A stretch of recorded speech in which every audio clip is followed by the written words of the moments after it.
वो लम्हा जब सब कुछ बिखर गया, कुछ लम्हा ज़िंदगी में ऐसा आता है जो हमें तोड़ता नहीं बल्कि मुकम्मल बखेर के रख देता है। बिखरते हुआ देखा है मैंने खुद को कई बार, बिखरते हुए देखा है मैंने खुद को कई बार।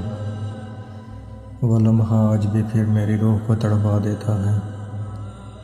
बड़ी मुश्किल से समेटा था खुद को इनकी यादों से, मगर तेरा नाम सुनते ही फिर से सब बिखर गया।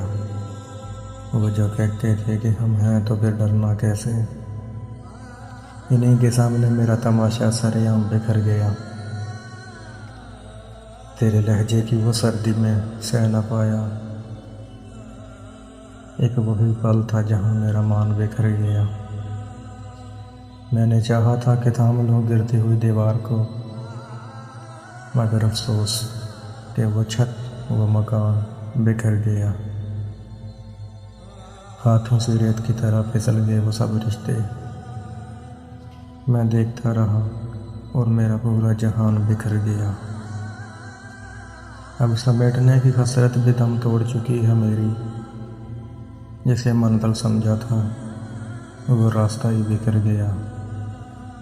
और आखिरी दो लाइनें, अब तो आईने से भी डर लगता है, अब तो आईने से भी डर लगता है।